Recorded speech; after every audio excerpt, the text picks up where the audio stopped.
आज हम पढ़ेंगे क्या? संसद। नया अध्याय है। भारतीय संसद। अध्याय जरूर नया है, इतिहास बहुत पुराना है। इस टॉपिक के अंदर कौन कौन से बिंदु आएंगे? पहला आएगा संसद का परिचय और गठन। संसद क्या है और किस प्रकार से इसका गठन हुआ है। फिर लोकसभा की संरचना और कार्य, कि भारतीय संसद में कितने सदन हैं? दो। एक कौन सा है? लोकसभा। दूसरा कौन सा है? राज्यसभा। इन दोनों की संरचना और कार्य। इसके बाद में संसद के सत्र, कितने सत्र संचालित हैं? तीन। कितने हैं? तीन। और संसद के सत्र की प्रक्रिया, किस प्रकार से सत्र आहूत करते हैं, किस प्रकार से अवसान करते हैं, कैसे सत्र को दोनों सदनों में किस नियमों के तहत संचालित किया जाएगा, ये सारी बातें इसमें आएगी। फिर कानून निर्माण की प्रक्रिया क्या है? संसद के अंदर कानून कैसे बनाए जाते हैं? कानून मतलब एक्ट। सदनों में विधेयक लाया जाता है और अलग अलग विधेयक अलग अलग प्रकार के तरीकों से पेश किए जाते हैं और पास भी किए जाते हैं। और जब राष्ट्रपति उन पर हस्ताक्षर करते हैं तब कानून बन जाते हैं। संसद के अंदर विभिन्न प्रकार की समितियां हैं, तो उन समितियों में कितने सदस्य होते हैं और कौन सी समिति का कौन सा कार्य है, यहां से भी आजकल सवाल पूछे जाते हैं। इसके बाद में न्यायपालिका और फिर संसद का महत्व और चुनौतियां। संसद और न्यायपालिका, इन दोनों के आपसी संबंध कैसे हैं? क्या एक दूसरे पर नियंत्रण करने का प्रयास करते हैं या अपने अपने क्षेत्र में कार्य के लिए स्वतंत्र हैं? इस बिंदु पर बात करेंगे। उसके बाद में आता है संसद का महत्व और चुनौतियां क्या क्या है। तो ये है आज का हमारा अध्याय। अब इसके अंदर सबसे पहले अगर हम संसद की इतिहास की बात करें तो आप जानते हैं कि भारत में संविधान निर्माण के लिए, क्या निर्माण के लिए? संविधान निर्माण के लिए। संविधान निर्माण के लिए क्या बनाई गई थी? संविधान सभा। क्या बनाई गई थी? संविधान सभा। और इस संविधान सभा का निर्माण या गठन किस मिशन की सिफारिश पर हुआ था?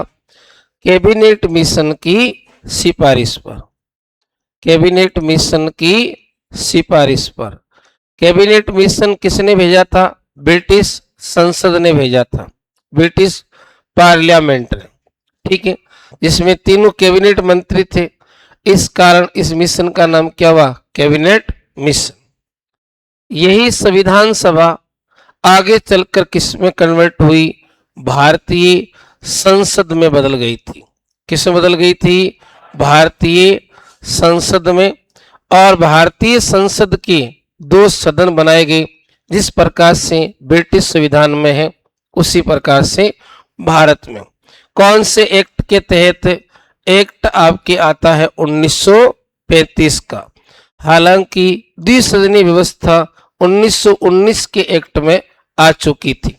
अगर आपको ये पूछे कि द्विसदनीय व्यवस्था कब आई थी, रटने की आवश्यकता नहीं है। आप देखोगे तो इस प्रकार से जब लिखोगे 1919 तो क्या आ रहे हैं? डबल आ रहे हैं। 1919 क्या आ रहे हैं? डबल हैं। और भारतीय संसदीय व्यवस्था में सदन भी कैसे हैं? डबल हैं। तो कौन से एक्ट में आया था?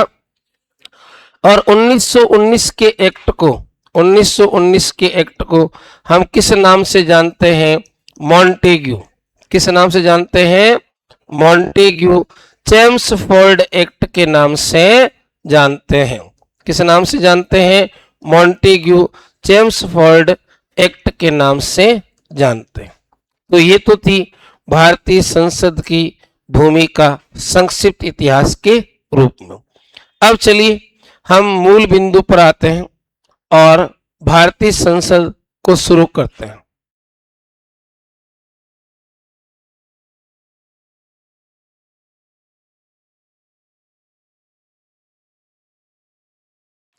हाँ जी, यहां देखें, भारतीय संसद संविधान के कौन से भाग में है? 5 में। भाग 5 जो है ना संविधान का, ये आप यूं समझ लीजिए कि भारत में संवैधानिक संरचना और शासन की संरचना 2 पार्ट में है। कितने पार्ट में है? 2। एक तो कौन सा है? भाग 5 है, और एक कौन सा है? भाग 6 है। एक कौन सा है? भाग 5 है, और एक भाग कौन सा है? 6 नंबर है। अब भाग 5 के अंदर तो किसका है? केंद्र के बारे में पूरी जानकारी दी गई है। तो भाग 5 किसका संविधान कहलाएगा? केंद्र का या केंद्र सरकार का संविधान कहलाएगा। और भाग 6 किसका संविधान कहलाएगा? राज्यों का संविधान कहलाएगा। अनुच्छेद कहां से कहां तक है? 79 से 122 तक। और भी बहुत सारे आर्टिकल हैं, लेकिन ये मुख्य आर्टिकल। सबसे पहले बात करते हैं भारत के संसद भवन की। भारत का संसद भवन कहाँ है? दिल्ली के अंदर स्थित है। कहां पर स्थित है? दिल्ली। पुराना जो भारतीय संसद भवन है उसके वास्तुकार कौन थे? लुटियंस और हर्बर्ट बेकर थे। कौन थे? लुटियंस, एडविन लुटियंस और हर्बर्ट बेकर। 1912-13 में इन्होंने ये डिजाइन जो है बनाया था। काम शुरू कब हुआ? 1921 में, और समाप्त कब हुआ था? 1927 में। भारतीय संसद भवन का डिजाइन जहां से लिया गया है वो मध्य प्रदेश का 64 योगिनी मंदिर है। कौन सा मंदिर है? एमपी का जो 64 योगिनी मंदिर है उससे भारतीय संसद भवन का क्या लिया गया है? डिजाइन लिया गया। और ये पुराना संसद भवन वर्तमान में किसमें कन्वर्ट कर दिया है? संविधान सदन में, जिसको हमने क्या कहा था प्रारंभ में? संविधान सभा। क्योंकि भारतीय संविधान सभा ही किस में कन्वर्ट हुई थी? संसद में। और वापस संसद किस में कन्वर्ट हो चुका है? संविधान सभा या सदन के अंदर। अब जो नया सदन बनाया गया है उसका डिजाइन किसने तैयार किया था? विमल पटेल ने तैयार किया था। और कब? इसके लिए इन्हें 2019 में क्या मिला था? पद्म श्री पुरस्कार मिला था। नए संसद भवन का प्रोजेक्ट जिस कंपनी के पास में था वो कौन सी थी? टाटा प्रोजेक्ट कंपनी थी। कौन सी कंपनी थी? लिखे पहला। संसद।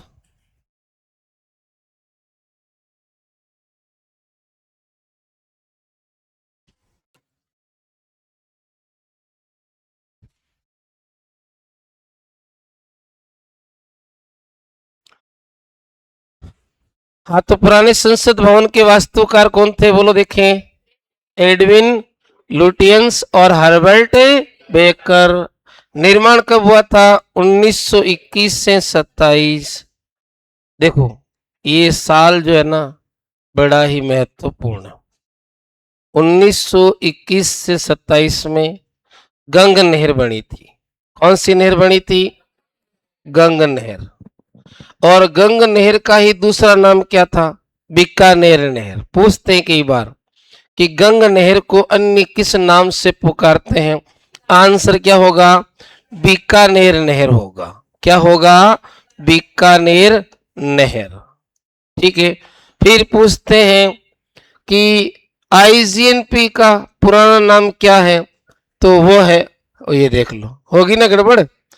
आईजीएनपी इंदिरा गांधी नहर परियोजना। ये राजस्थान बनने के बाद में आई थी ना, तो उसका नाम राजस्थान था।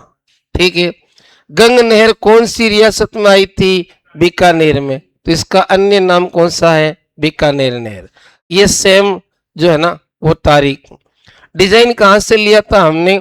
64 योगिनी मंदिर एमपी से। क्या कहते हैं इसको? संविधान। और नया संसद भवन का डिजाइन किसने तैयार किया? विमल पटेल ने। और इसके लिए इन्हें कौन सा पुरस्कार मिला है? और निर्माण किससे, प्रोजेक्ट किसने संचालित किया? टाटा प्रोजेक्ट लिमिटेड इसके द्वारा। ठीक है, उसके बाद देखते हैं संसद के आर्टिकल की एक ट्रिक है। संसद भवन को बनाने में लाल पत्थर का प्रयोग हुआ है, ये ध्यान रखना। कौन से पत्थर का प्रयोग हुआ है? लाल पत्थर का। मैं यही लिख देता हूं, किसका प्रयोग हुआ है?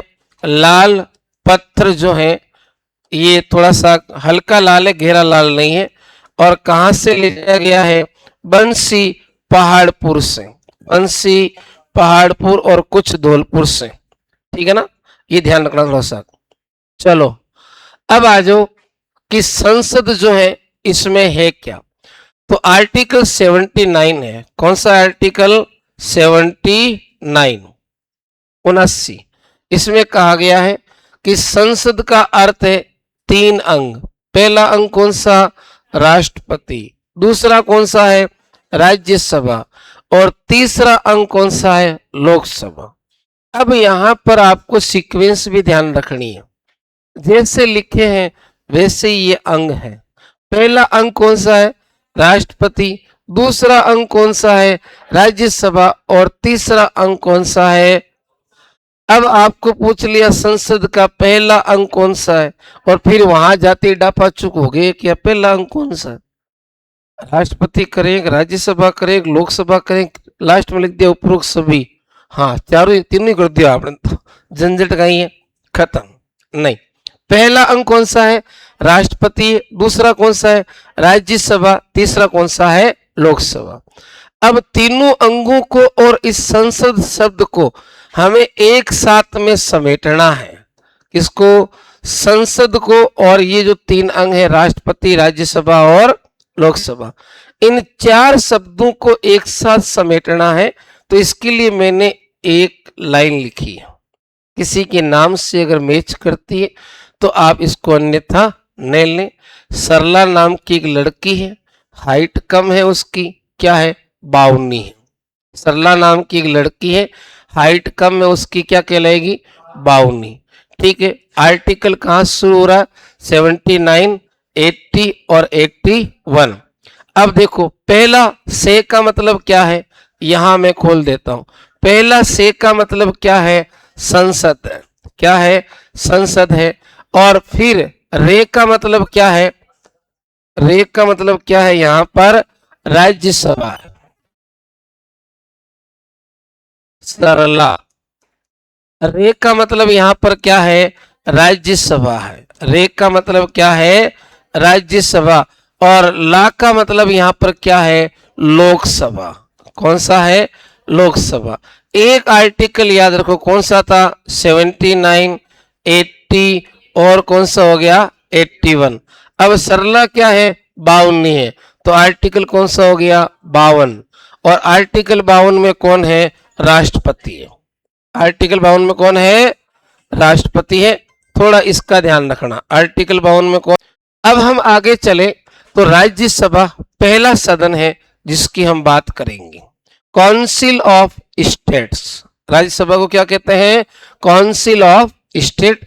पहली बार गठन हुआ था 3 अप्रैल 1952 को। राज्यसभा का पहली बार गठन कब हुआ था? 3 अप्रैल 1952 को। अब जब गठन हुआ था तब इसमें सदस्य कितने थे? 216। वर्तमान में राज्यसभा में अधिकतम सदस्य कितने हो सकते हैं? 250। कितने हो सकते हैं? और कार्य कितने कर रहे हैं? 245 है। कितने कार्य कर रहे हैं? यहां पर ध्यान रखें, 245। वर्तमान में है कितने? 245। और अधिकतम कितने हो सकते हैं? 250। और प्रारंभ में कितने थे? 216। अब ये जो है 245 कब से काम कर रहे हैं? तो ये काम कर रहे हैं 1987 से। कब से हैं? 1987 से। पहली बार काउंसिल ऑफ स्टेट जो सदन है हमारा कब गठित हुआ था? 3 अप्रैल 1952 में। सदस्य कितने थे? 216।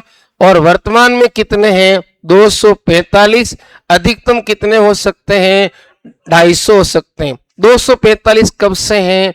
1987 से। अब इसको क्या कहते हैं, प्रथम बैठक कब हुई थी, 13 मई 1952 को। ये दोनों बिंदु बड़े ही इंपॉर्टेंट हैं। गठन कब हुआ था, 3 अप्रैल 1952 को। बैठक कब हुई थी, 13 मई 1952 को। यानी राज्यसभा ने 13 मई 1952 से कार्य करना शुरू किया था। इसे उच्च सदन कहते हैं।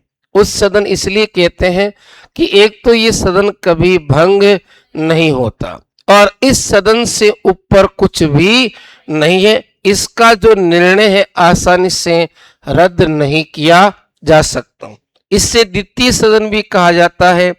ये वरिष्ठों या विद्वानों का सदन है, यानी अलग अलग जो क्षेत्र के लोग हैं, विद्वान लोग, वो इसके अंदर जो है आपके सदस्य बनाए जाते हैं। ये सदन राज्यों और संघ राज्य क्षेत्र यानी केंद्र शासित प्रदेश, इन सभी का नेतृत्व करता है। 23 अगस्त 1954 को राज्य परिषद का नाम बदलकर क्या किया, राज्यसभा किया गया। यानी राज्यसभा नामकरण कब आया था, 1954 में आया था। इससे पहले राज्यसभा नाम नहीं था। राज्यसभा का गठन और संरचनाएं हम कौन से आर्टिकल में पढ़ेंगे, आर्टिकल 80 में। तो एक बार आप इससे उतार लीजिए पहले। तो ये था। अब हम बात करेंगे राज्यसभा की जो संरचना है उसकी। कौन से में, आर्टिकल 80 में। स्टार्टिंग में आर्टिकल कौन सा था, 80। 79 किसका है, संसद का। 80 किसका है, राज्यसभा का। और 81 किसका है, लोकसभा का। ध्यान रखना 79 से स्टार्ट करना है। और यहां गलती बहुत ज्यादा होती है, सरला बाउनी जरूर है, हाँ हाँ, लेकिन ध्यान रखना कहां से शुरू होगी, 79 से। इतनी बाउनी नहीं है, 79 से स्टार्ट होगी। हाँ, 80 के अंदर अनुच्छेद 80 जिसमें राज्यसभा की संरचना व गठन की बात हुई है, उसमें पहला पॉइंट है राज्यसभा की सदस्य संख्या। क्या है, राज्यसभा की सदस्य संख्या, जो अनुच्छेद 80 एक में है। क्योंकि 80 के अलग अलग पार्ट है, आपको अलग अलग पार्ट नहीं याद करने, ठीक है। सदस्य संख्या अधिकतम कितनी है, 250, और वर्तमान में कितने हैं, 245। जब 250 होते हैं तो उसमें निर्वाचित कितने हैं, 238, और मनोनीत कितने हैं, 12। यहां कहने का मतलब यह है कि राज्यसभा में दो प्रकार के सदस्य होते हैं, एक तो निर्वाचित और एक होते हैं मनोनीत। जबकि लोकसभा में वर्तमान में केवल कौन से सदस्य होते हैं, निर्वाचित होते हैं, मनोनीत नहीं होते। पहले हुआ करते थे दो राष्ट्रपति के द्वारा। तो यहां पर जो 12 सदस्य मनोनीत करेगा वो कौन करेगा, राष्ट्रपति मनोनीत करेगा। कैसे करेगा, आगे बात करेंगे। अब वर्तमान में 245 से उसमें से निर्वाचित कितने हैं, 233। तो निर्वाचित अधिकतम कितने हो सकते हैं, 238, लेकिन वर्तमान में कितने हैं, 233, और मनोनीत कितने हैं, 12। भारत में 28 राज्य हैं। अब 28 राज्यों में से निर्वाचित कितने हैं, 225 है। कितने हैं, 225। और केंद्र शासित प्रदेश कितने हैं हमारे यहाँ पर, 8। 8 में से केवल 3 केंद्र शासित प्रदेश ऐसे हैं जिसमें निर्वाचित सदस्य हैं, और वो भी कितने हैं, 8 है। तो निर्वाचित 225 और 8 कितने हो गए, वापस 233 हो गए। और मनोनीत जो है उनका संबंध किसी भी राज्य या केंद्र शासित प्रदेश से हो सकता है, उन पर कोई प्रतिबंध नहीं है। तो लिखे पहला, राज्यसभा सदस्य संख्या अनुच्छेद 80 एक, राज्यसभा सदस्य संख्या अनुच्छेद 80 एक,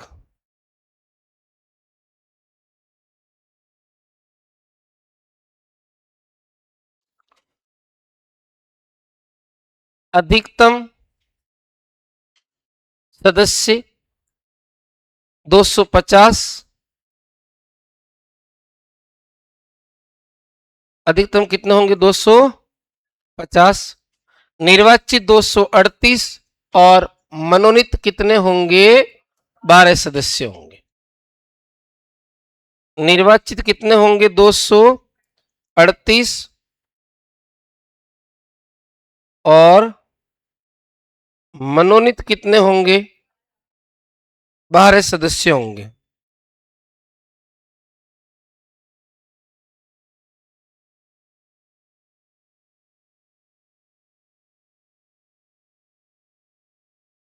वर्तमान में सदस्य कितने हैं? 245। निर्वाचित कितने? 233।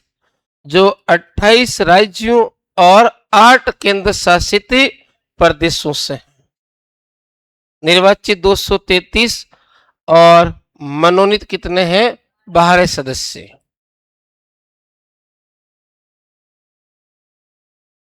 मनोनीत कितने सदस्य हैं? 12 सदस्य हैं।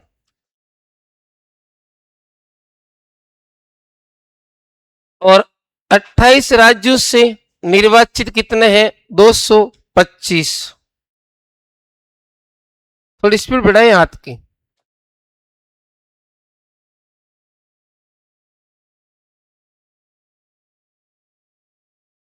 28 राज्यों से निर्वाचित कितने हैं? 225। और 3 केंद्र शासित प्रदेशों से कितने हैं? 8।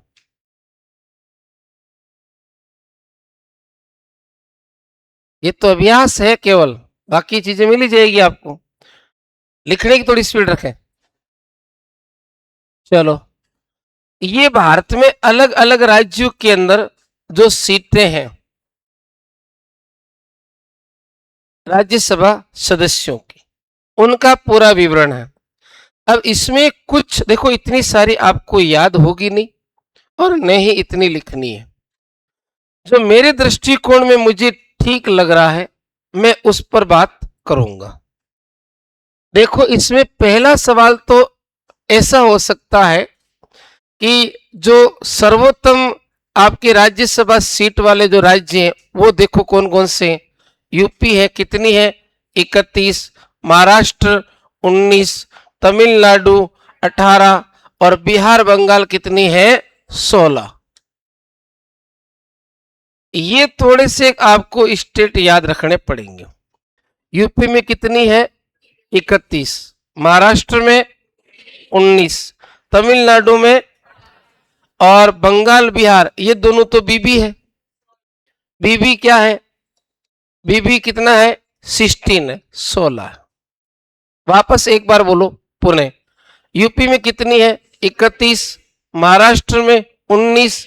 तमिलनाडु में 18। और बिहार बंगाल में कितनी है? 16 सीट। फिर आप आ जाओ सीधे राजस्थान वाले पॉइंट पर। राजस्थान में आप सभी को पता है कि राज्यसभा की सीट कितनी है? 10 है। ये इंपॉर्टेंट नहीं है, सबको आता है। लेकिन यहां उड़ीसा का ध्यान रखना कि भारत का ऐसा कौन सा राज्य है जो राज्यसभा में जितना प्रतिनिधित्व राजस्थान का है उतना ही उस राज्य का है, यानी बराबर 10 सीट है। तो कौन सा है? उड़ीसा है। ये सवाल अच्छा है। दूसरी बात, एक आपको यहां पर और ध्यान रखना है।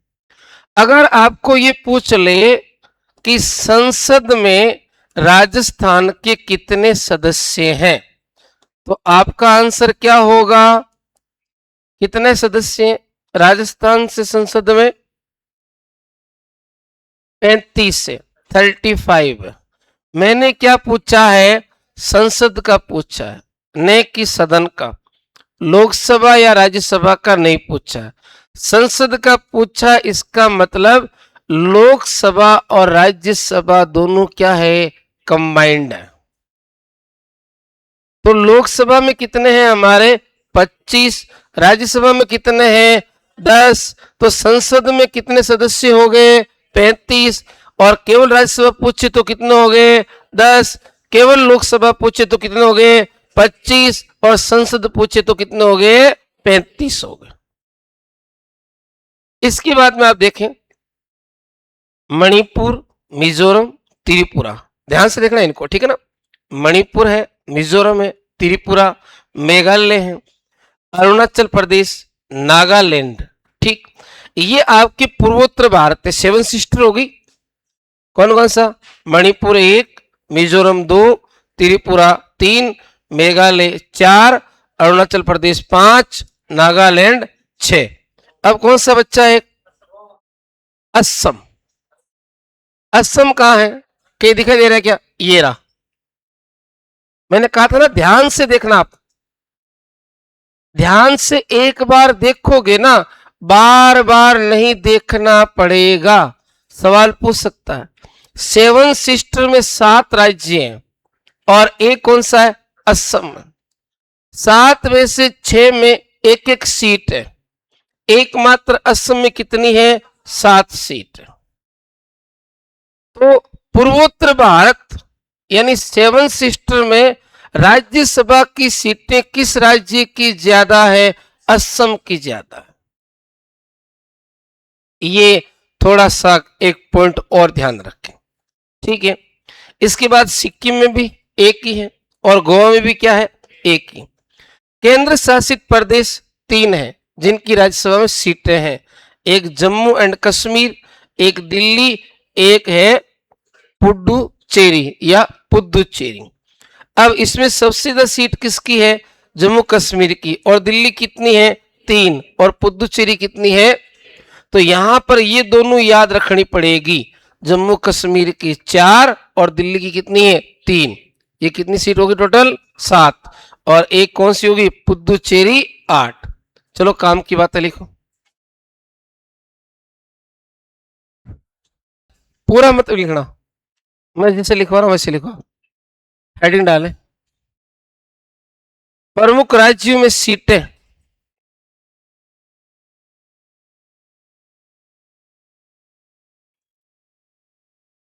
पूरा याद वैसे भी नहीं होना। मतलब क्या है? जो काम की बात है उसको थोड़ा फोकस करो बस।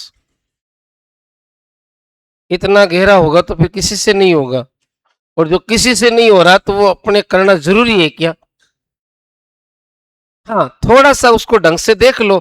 अगर कहीं दिख रहा है कि हाँ हम यहाँ कर सकते हैं, तो फिर देखो रिस्क उठानी पड़ेगी, और कुछ तो रिस्क उठानी है, क्योंकि डरने से तो काम चलेगा नहीं। डर के आगे क्या है? हाँ, आत्महत्या भी नहीं करनी है डर के आगे जीत। लेकिन जीत में कुछ चांसेस नजर आने चाहिए। हाँ लिखे पहला। यूपी में 31 सीट, एक तरफ लिख दो राज्य, एक तरफ सदस्य संख्या। यूपी में कितनी है? 31।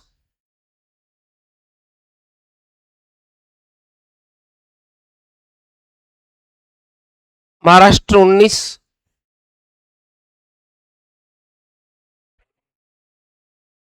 महाराष्ट्र में कितनी होगी? 19। इसके बाद कौन सा है? तमिलनाडु में कितनी है?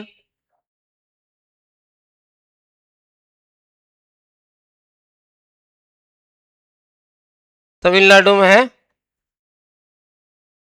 18। फिर बिहार बंगाल में आ जाओ, जोड़े से लिखना।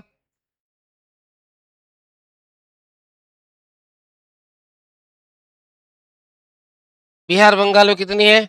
16 सीट। और कर्नाटक में कितनी है? 12 सीट।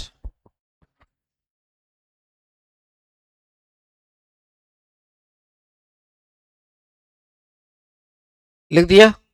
अब लिख दो राजस्थान में उड़ीसा, कितनी होगी? 10 सीट।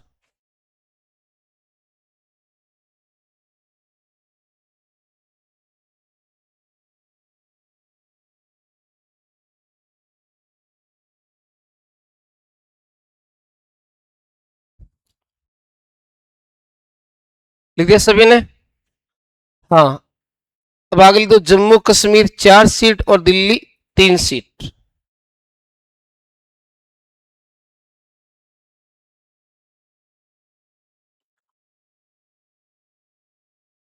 जम्मू कश्मीर 4 सीट और दिल्ली 3 सीट।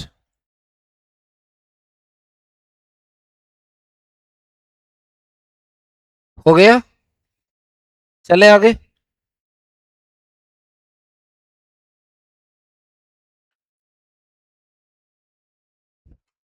अगला अनुच्छेद कौन सा है? 81 का है। 81 में क्या था? राज्यसभा सदस्यों की संख्या। राज्यसभा में सदस्य कितने टाइप के थे? 2 टाइप के, निर्वाचित और मनोनीत। 81 के में क्या है? राज्यसभा में राष्ट्रपति अनुच्छेद 83 के तहत 12 सदस्यों को मनोनीत करेगा।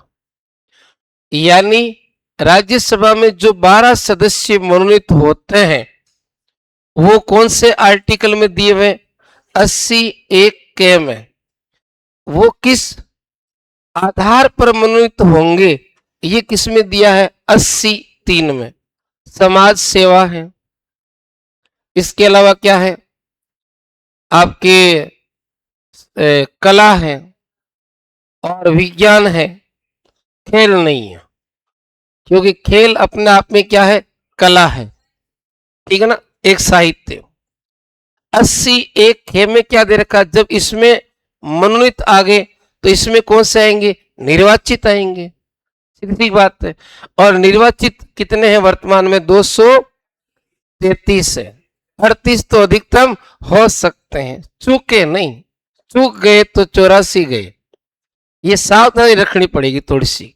लिखे अनुच्छेद 81 भाग के। 81 का डिवीजन 1 है और सब डिवीजन का है इसमें, ये दोनों लिख दीजिए।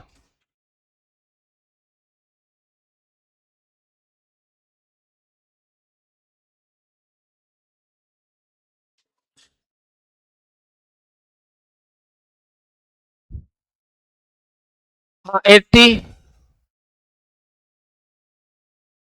एक का के है, 81 का, और दूसरा है ख। 2 लिख दिया आपने, ठीक है। 81 भाग पूरा हुआ। 81 में देखो, वापस देख लो एक बार, क्या था? राज्यसभा सदस्य संख्या अनुच्छेद 81। सदस्य 2 प्रकार के, निर्वाचित और मनोनीत। जो मनोनीत हैं वो किस में आएंगे? 81 क में। निर्वाचित किस में आ जाएंगे? 81 ख में। ये बात थी और सीटें में लिखवा चुका हूं। अब आर्टिकल 80 का डिवीजन जो है उस 2 की बात करेंगे, जिसमें राज्यसभा में स्थानों का आवंटन कैसे कर रखा है, सीटों का आवंटन किस हिसाब से किया गया। तो यहां पर देखोगे कि राज्यों और संघ राज्य क्षेत्रों के स्थानों का आवंटन चौथी अनुसूची में। कौन सी अनुसूची है? चौथी। देखिए, SPORT।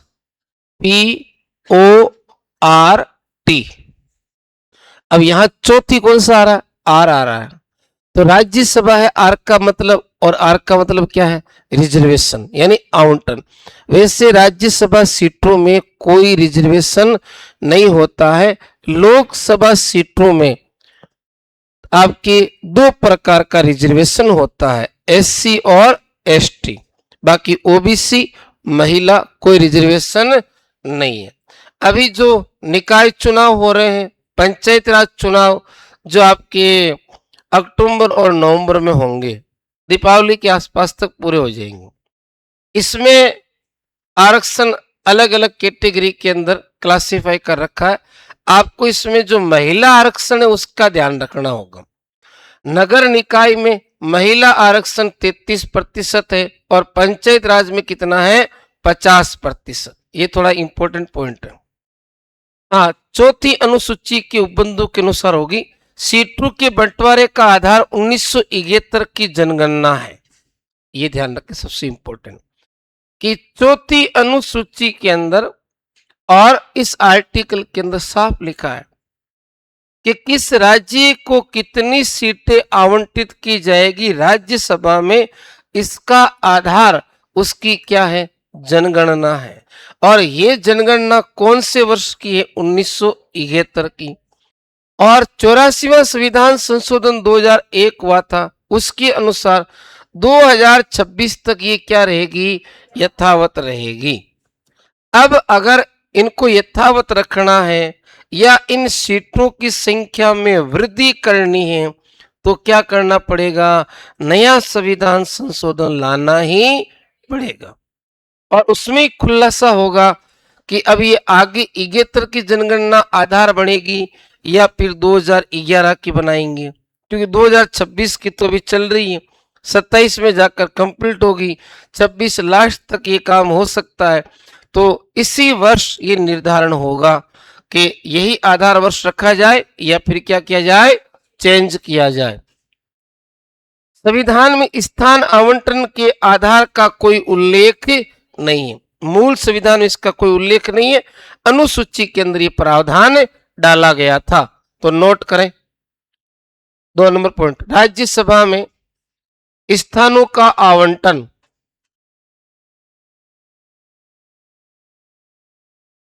राज्यसभा में स्थानों का आवंटन अनुच्छेद 82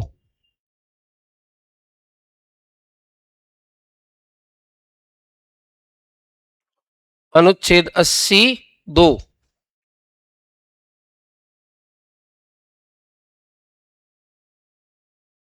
स्थानों का आवंटन अनुच्छेद 82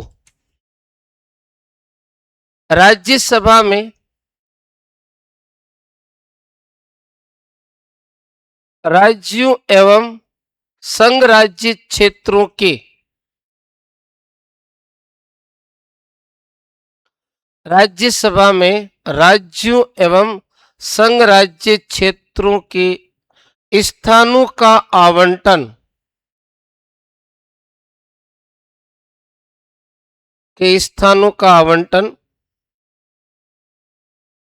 चौथी अनुसूची के उपबंधों के अनुसार होगा। कौन सी अनुसूची है, चौथी अनुसूची के उपबंधों के अनुसार होगा।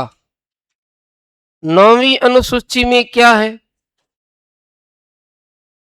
भूमि सुधार। 10वीं में क्या है, दल बदल। 11वीं में क्या है, पंचायती। 12वीं में क्या है, नगर निकाय। 8वीं में क्या है, भाषा। 7वीं में क्या है, 3 सब्जेक्ट हैं, कौन कौन से, राज्य सूची के, संघ सूची के, समवर्ती सूची के। वेरी गुड, अनुसार उपबंधों के अनुसार होगी। सीटों के बंटवारे का आधार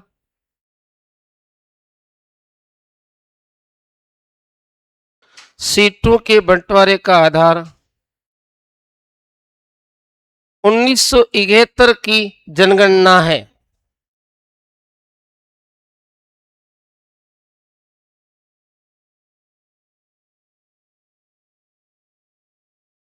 उन्नीस सौ इकहत्तर की जनगणना है। लिख दिया क्या,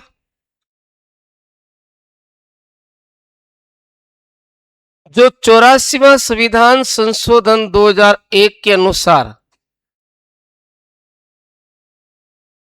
2026 तक जो 84वां संविधान संशोधन 2001 के अनुसार 2026 तक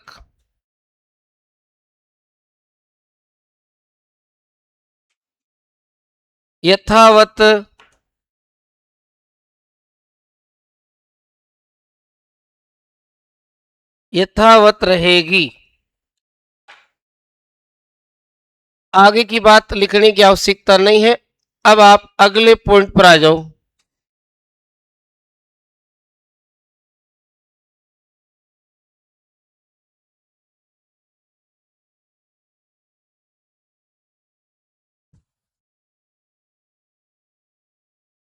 अब है राज्यसभा में जो मनोनीत सदस्य हैं वो कौन से आर्टिकल के बेस पर मनोनीत होते हैं? 80(3).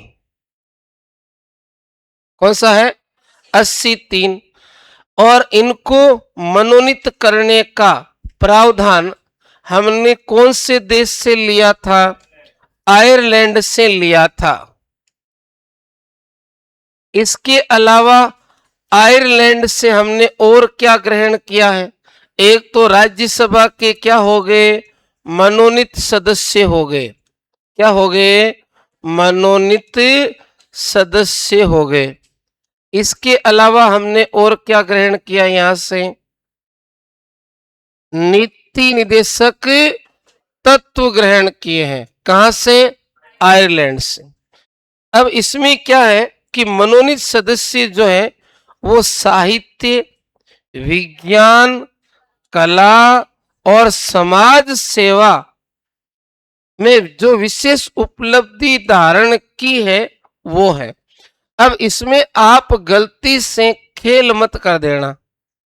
जैसे मान लो सचिन तेंदुलकर राज्यसभा के सदस्य रहे, पीटी उषा भी राज्यसभा की सदस्य रही है, तो आप वहां पर अगर ऑप्शन में खेल आया हुआ है तो गलती से मत कर देना कि ये रहे ना, खेल ही तो है ये। नहीं, खेल शब्द नहीं है, यहाँ कला है। अब कला में खेल भी कला है, कला में संगीत भी कला है, और कला में नृत्य भी कला है, और कला में चित्रकारी भी कला है। ये सारी कलाएं इसके अंदर आ जाती है, अलग से कोई शब्द देने की जरूरत नहीं है। तो नोट करें, राज्यसभा में मनोनीत सदस्य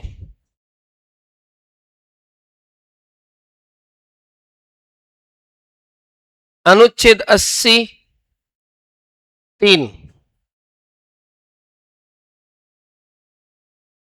प्रावधान का आधार कहां से लिया है? आयरलैंड से।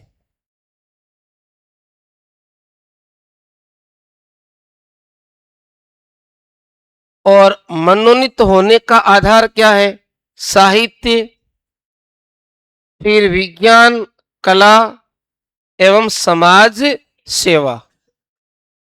विज्ञान, कला व समाज सेवा में विशेष अनुभव। क्या हो? विशेष अनुभव।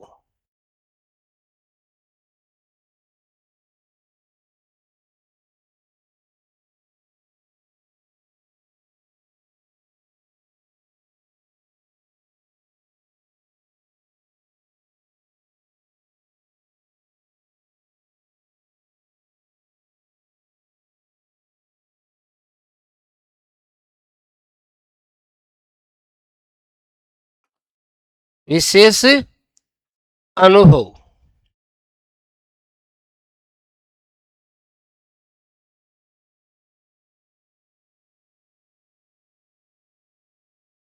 चलिए, आज के कालांश को हम यही विराम देंगे, आगे की बात कल करेंगे। धन्यवाद। जय हिंद।